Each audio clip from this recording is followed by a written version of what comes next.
तो यहाँ कोई भी सरकार हो, किसी भी प्रकार की सरकार हो, भर्तियां जरूर निकालेगी। तो 27 और 28 यानी 26 में ग्रेड फर्स्ट और ग्रेड सेकंड में अपन इन भर्तियों के अलावा और कोई उम्मीद ना करेंगे। हाँ, ग्रेड थर्ड का रिट के बाद ये विज्ञापन निकालेंगे और डीपीसी की प्रक्रिया का भी बहुत जल्दी समाधान हो जाएगा।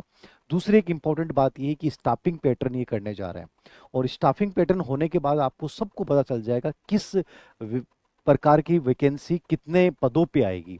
उसमें ये संभावना है एक तो कि हर स्कूल में लाइब्रेरियन का पद होगा, एक कंप्यूटर अनुदेशक का पद होगा, ऐसे ही जैसे कॉमर्स के कितने पद होंगे, साइंस के कितने होंगे, सेकंड के कितने होंगे, वो सब नामांकन के आधार पे होगा। तो एक अच्छी भर्ती आपके सामने देखने को मिल सकती है। स्टाफिंग पैटर्न की वित्त विभाग से संभवतः अनुमति मिल गई है, तो जल्दी इन छुट्टियों में स्टाफिंग पैटर्न होने के बाद लगभग क्लियर हो जाएगा कि इतने हजार पदों के ऊपर शिक्षा विभाग में भर्ती आएगी।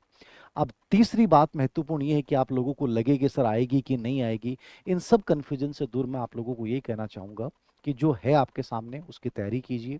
लेकिन आप ये इंतजार करें कि आने के बाद करूंगा, ये कंप्लीटली मूर्खता है। ये 2 या 3 साल जो इस सरकार के हैं, या कोई भी सरकार के जो आखिरी साल होते हैं, वहां संभवतः वैकेंसी अच्छी ही आती हैं।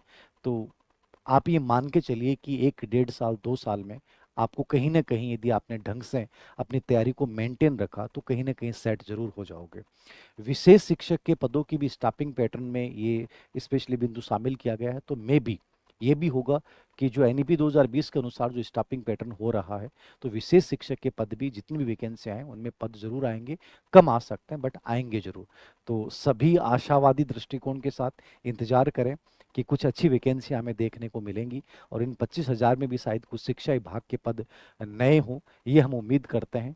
तो केवल और केवल आपके पास एक ही उपाय है, और वो है केवल मेहनत करना, और अच्छे से मेहनत करना। इसके अलावा हम ज़्यादा कुछ सोच नहीं सकते। तो मैं यही कहूँगा कि बी पॉजिटिव। पंचायती राज चुनाव के बाद और कुछ चीज़ें सामने होंगी कि सरकार के ऊपर इसका क्या असर पड़ता है। धन्यवाद।